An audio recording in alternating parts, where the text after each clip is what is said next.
So we're just at Kelly's Pie and Mash in Roman Road in East London. David needs no introduction, he's a good friend of mine. David, former MI5 officer.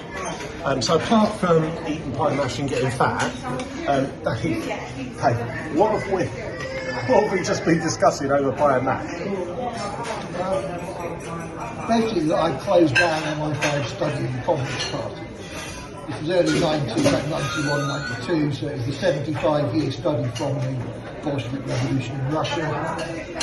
And that basically meant that MI5 were no longer devoting resources to it, so I terminated the agent, M142. Sorry, what was the agent's number? His number was M142, so he must have been there for about 40, 50 years. So it was an old person, so it was an old man or an old woman?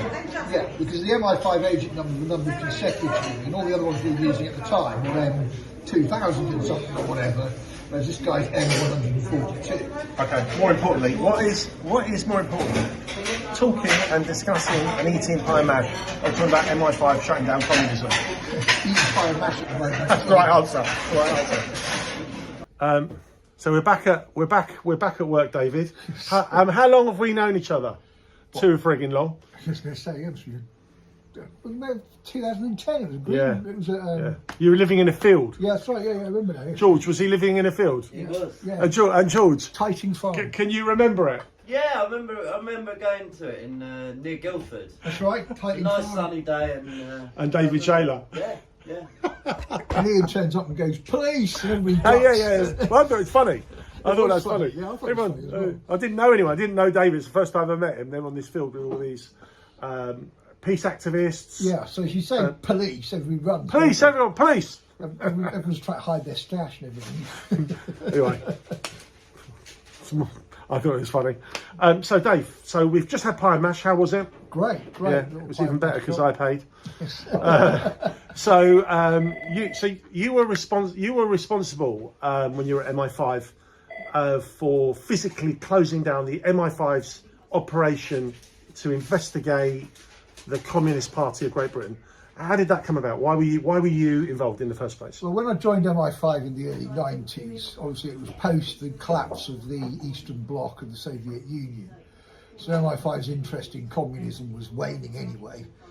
And there were obviously other things going on that needed attention, basically, like the rise of Islamic terrorism. So there was only one desk officer doing the Communist Party of Great Britain in the end, which was me. At one point, that would be a massive department in itself. So were you when you were investigating the Communist Party of Great Britain, were you head of the Libya desk then, or were you just I don't know how it works? Yeah, no, Libya was later on. This was so my you first just service. okay, one of your early postings in the service. So you saw the actual physical files. In order to have closed it down, you would have seen the files.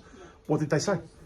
Not a lot, really. I mean, I read through a lot of it with just kind of noting principally that the Communist Party of Great Britain only ever used legitimate methods of protest. It wasn't trying to infiltrate other groups. So were they subversives? Well, you can say their aims were subversive, certainly, but their actual actions weren't subversive.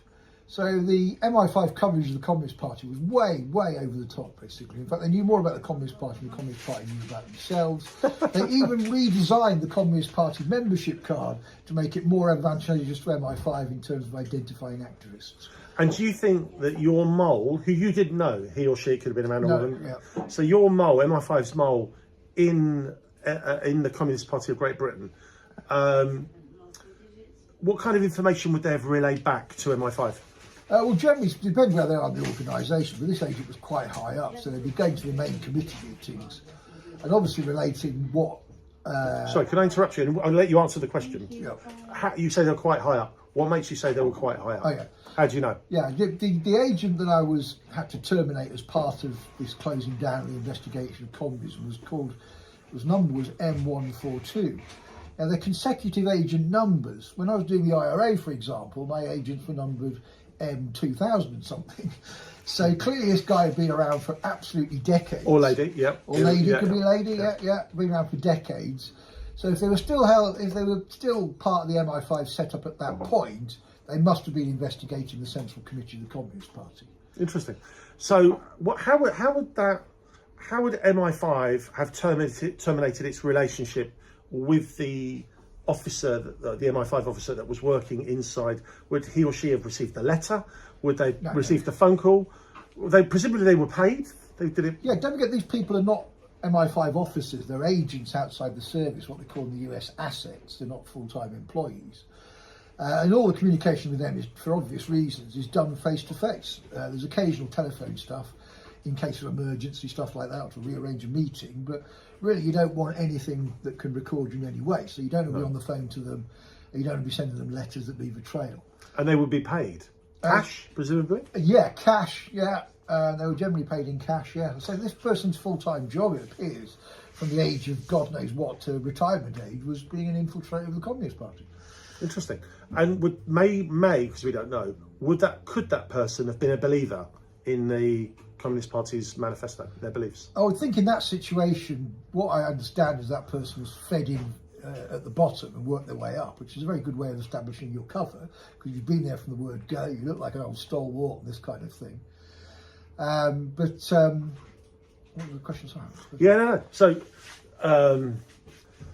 would that person have been a believer? And you said that it was starting off at a lowly position, worked their way up. Yeah, but the very fact this person was fed in to start with, they would have been friendly, so they would not have been a believer in communism. However, other people generally, this is how you recruit agents, to turn people within organisations already. And people obviously do become disillusioned with communism. They become disillusioned. So they could have been communists and then become disillusioned. Possibly, we don't know. Obviously. Yeah. Some agents would have been communists and would have been become disillusioned and perhaps been recruited by MI5 or other services. Yeah. Okay. That's the way it works. In fact, one of the greatest reasons actually for working for MI5 is that ideological wandering from the organisation you've been in, and people almost like going through a spiritual process of wanting to make good what they've previously done wrong, what they now see was wrong, basically. Like you have in Lunch with Me. Yes, right. Yeah. Something like that. Right, there's a full video on David's time in MI5 and closing down the Communist Party's the investigation into the party and why. This is a little teaser. We made the video a couple of years ago. Yeah, a couple of years ago. It's had hardly any views on YouTube because YouTube's algorithm suppresses the content. So we're not giving away any secrets. The person that was the MI5, the Communist Party infiltrator, is very likely to no longer be with us. Yeah, probably not alive now. So, but if you want to understand how these things work and why they work and all the things that David got up to, which, apart from spending times with a boring plumber, are actually quite interesting. They're on my YouTube channel. It's not monetized, so you don't make any money from this, but I just do it because it's interesting. And but you can decide by leaving comments under the video, more or less. Thank you for watching. Thank you.